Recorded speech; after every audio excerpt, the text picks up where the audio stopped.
to show that no matter what you hear in the news, whether it be a ceasefire or peace agreement, it's all just vanity because these major prophecies will come to pass. And as we just read in that article, the Most High is putting people into Trump's administration who are pro-war with Iran to get things popping off. A war with Iran is a major part of the battle of the Valley of Jehoshaphat. So Joel 3 verse 1, for behold, in those days and in that time, and that's speaking of these last seconds of these last days that we're in right now, when I shall bring again the captivity of Judah and Jerusalem, because this is the final captivity of you so-called Negroes, Latinos, and Native Americans under Esau, the so-called white man.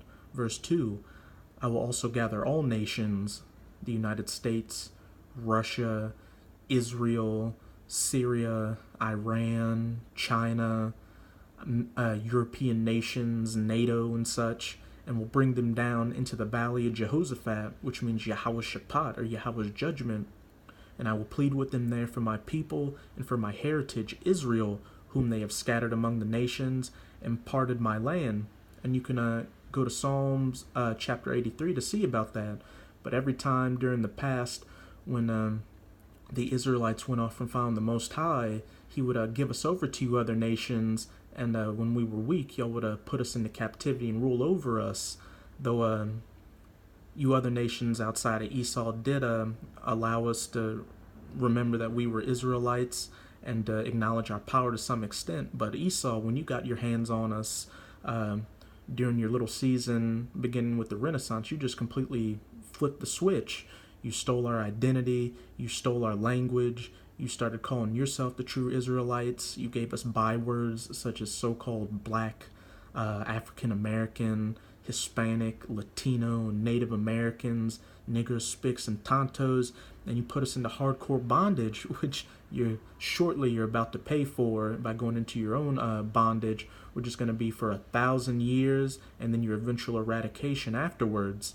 And you really thought that when you got your hands on us and made us forget our identity for that little season, that you would just offset these prophecies and ride off into the sunset.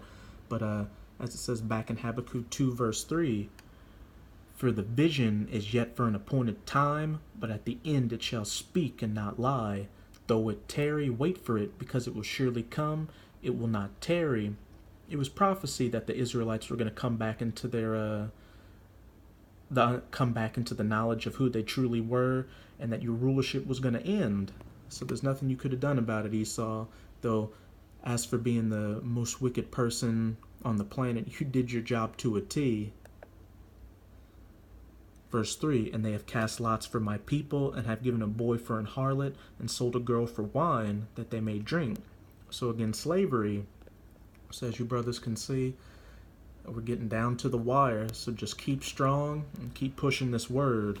I'm going to close it off with a nice little clip of my boy John Bolton to show that these Edomites mean business.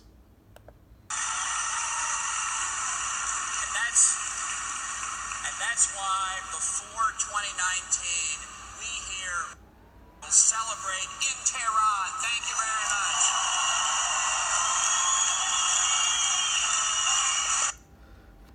Now, we don't know the Most High's timeline to when things get popping off, but I can say it's very soon. But as John Bolton just said, we'll be celebrating in Tehran next time.